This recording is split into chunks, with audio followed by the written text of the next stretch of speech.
La Declaración Universal de Derechos Humanos, adoptada por la Asamblea General de Naciones Unidas en 1948. En esta tercera generación se incluyen generalmente, el derecho a la paz, el derecho al desarrollo, el derecho al medio ambiente, el derecho al patrimonio común de la humanidad y el derecho a la asistencia humanitaria. La vida de los hombres y exigen para su realización la comunidad de esfuerzos y responsabilidades a escala planetaria. Solo mediante un esfuerzo solidario de sinergia, es decir, de cooperación y de sacrificio voluntario y altruista de los intereses egoístas, será posible satisfacer plenamente las necesidades y aspiraciones globales comunes relativas a la paz, a la calidad de vida. Punto. De modo quizá en exceso simplificador pueden agruparse las objeciones en tres grupos, las que giran en torno a la relación de los nuevos derechos humanos con las dos generaciones anteriores, las que argumentan la falta de homogeneidad en el sujeto de los derechos, y las que se fijan en la ausencia de instrumentos jurídicos vinculantes para su protección. Un primer grupo de objeciones enfatiza la necesidad de insistir en los derechos ya reconocidos, y lejos todavía de ser respetados en todo el mundo. La necesidad de conseguir una visión más integrada del contenido de los derechos humanos, para lo cual se ofrece ahora precisamente una oportunidad. Al compilar y apoyar los derechos de la solidaridad, advierte sin embargo que son cosa distinta de los derechos humanos. Naturalmente no se puede establecer entre ambos grupos compartimentos estancos, pero la diferenciación básica radica en el sujeto de cada uno de ellos, en un caso la comunidad internacional como tal, en el otro, el individuo. Consagra también la totalidad del capítulo 11 a consignar los deberes de los individuos. El hecho de que en el origen de la tradición occidental de los derechos humanos esté la reivindicación de la dignidad de toda persona frente a los abusos del Estado o de la autoridad real, no justifica hoy olvidar los deberes hacia la comunidad para hacer posible esos mismos derechos en los demás. Un tercer grupo de objeciones alega que los nuevos derechos no han sido reconocidos mediante un instrumento jurídico internacional vinculante y susceptible de ratificación, por lo que solo pueden considerarse aspiraciones de la humanidad. Los derechos humanos de la tercera generación son los valores en torno a los cuales se han formado las recientes ONGs, y su defensa ha dado lugar a enormes movilizaciones sociales.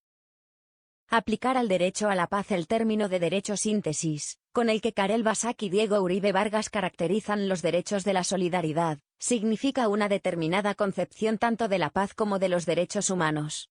La paz no es un concepto negativo identificado con la mera ausencia de guerra, sino la plenitud de un estado en el que se goza de la libertad y de la justicia, prismas sobre los que se refractan los derechos humanos de las dos primeras generaciones. Resulta imposible dudar de que la paz represente un valor para toda la humanidad, sin distinción de géneros, razas, pueblos, culturas o creencias. En la paz se hacen posibles, y culminan a la vez todos los demás derechos humanos.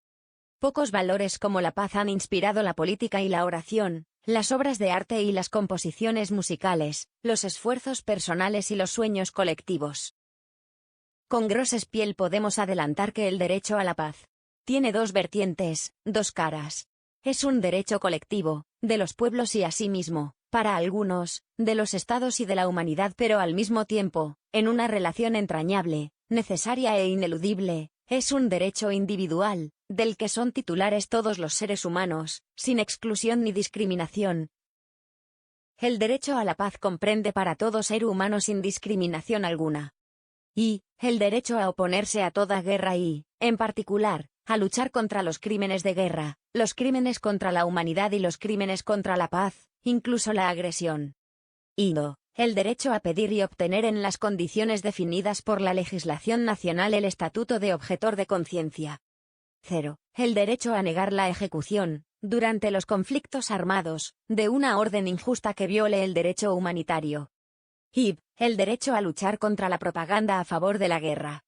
El derecho, en particular para los científicos, de negarse a tomar parte activa en actividades de investigación y desarrollo con la finalidad de poner a punto armas ofensivas y, particularmente, aquellas de destrucción masiva. El derecho de obtener asilo cuando la petición está justificada por la persecución a causa de actividades relacionadas con la lucha por la paz y contra la guerra. El derecho a la paz civil, que comprende el derecho a la seguridad, y el derecho a la protección contra todo acto de violencia y terrorismo. B. El derecho de oponerse a las violaciones sistemáticas, masivas y flagrantes de derechos humanos, que constituyen amenazas contra la paz en el sentido de la Carta de las Naciones Unidas. X. El derecho al desarme, por la prohibición de las armas de destrucción masiva e indiscriminada, y a las medidas efectivas de desarme que conducen al control y a la reducción de armamentos y, en definitiva, al desarme general y completo bajo un control internacional eficaz. X. El derecho a la seguridad y, por consiguiente, a que el Estado, del cual es súbdito el titular del derecho humano a la paz, pueda comprometerse en un sistema de seguridad colectiva conforme con la Carta de las Naciones Unidas, y pueda beneficiarse de una ayuda internacional en caso de agresión. Derecho a la paz y a una vida libre de violencia. Artículos 7 a 9. Un texto internacional regional pionero en reconocer el derecho a la paz es la Carta Africana sobre Derechos Humanos y de los Pueblos, redactada en 1979, y aprobada en la 18 grados Conferencia de Jefes de Estado y de Gobierno de la Organización de la Unidad Africana, que se celebró en Nairobi en junio de 1981. Queda por tanto toda una tarea por delante. Quienes la asumen con loable esfuerzo y constancia, discrepan sin embargo sobre el camino más conveniente para llevarla a cabo. Héctor Grosse-Spiel refleja con claridad las ventajas e inconvenientes de los diversos modelos. Puso en marcha en 1997 una serie de reuniones de expertos con el fin de llegar a redactar un proyecto de declaración que, aprobada en la Conferencia General de la UNESCO de noviembre de 1997, pudiera representar su contribución a la celebración en 1998 del 50 aniversario de la Declaración Universal de Derechos Humanos. El 31 de enero de 1992 se celebró por vez primera una reunión del Consejo de Seguridad a nivel de jefes de Estado y de Gobierno. Había finalizado la Guerra Fría. Era un momento de esperanza y transformaciones. Los miembros del Consejo pidieron al Secretario General de Naciones Unidas que preparara un estudio para hacer más eficiente en la nueva situación la capacidad de Naciones Unidas para mantener la paz y la seguridad. 5 meses después, en junio de 1992, Boutros-Ghali presentó el informe Un programa de paz. Paz y seguridad son conceptos que aparecen vinculados en la Carta de Naciones Unidas, y en casi todos los documentos de los organismos internacionales.